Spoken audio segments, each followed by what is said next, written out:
In this tutorial, I'm going to show you how to change the canvas size in Photopea, step by step, so you can add more space around your design or trim the edges without stretching your artwork. This is a really useful skill if you need extra room for text, want to reframe a layout, or simply need to resize the working area of your project while keeping your layers exactly as they are.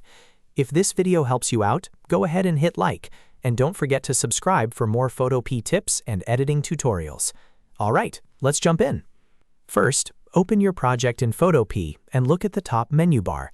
You'll want to click Image, then choose Canvas Size from the drop-down menu. This is the option that controls the size of the workspace around your design, not the design itself. So if your goal is to add more blank space or crop the outer edges, this is exactly the setting you need. Once you click Canvas Size, a settings window will appear. At the top of that window, you'll see a unit selector. Make sure this is set to the measurement you want to use, whether that's pixels, inches, centimeters, or percent. Choosing the correct unit is important because it helps you enter the exact size you need without guessing. Next, go to the width and height fields. This is where you type in your new canvas dimensions. If you want a larger workspace, enter bigger numbers. If you want to trim the canvas down, enter smaller numbers. Just remember, this changes the canvas area itself, not the actual size of your artwork layers. Your design stays the same size unless you manually transform it. Now pay close attention to the anchor grid. This little 3x3 grid is what controls where your existing artwork stays positioned while the canvas changes around it. If you leave it on the center dot, Photopea will expand or shrink the canvas evenly on all sides. That means your artwork stays centered.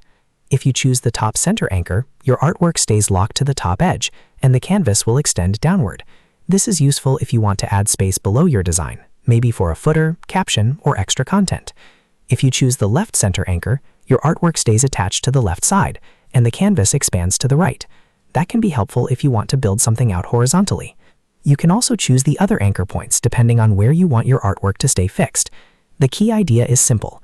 The anchor tells Photopea where to keep your current content while the canvas grows or shrinks around it. So before clicking OK, always think about where you want your image to remain in the new layout. Once your width, height, unit, and anchor are set correctly, click OK to apply the changes. Photopea will instantly update the canvas size based on the settings you chose. If you expanded the canvas, you'll now see extra blank space around your design. If you reduced it, the outer edges will be trimmed down. And that's it. You now know how to change the canvas size in Photopea without affecting the actual artwork layers. This is one of those simple tools that can save you a lot of time once you understand it, especially when you're designing thumbnails, banners, social media posts, or any layout that needs precise spacing. If this tutorial helped, please make sure to like the video, subscribe to the channel, and turn on notifications so you never miss the next Photopea editing guide. Thanks for watching, and I'll see you in the next one.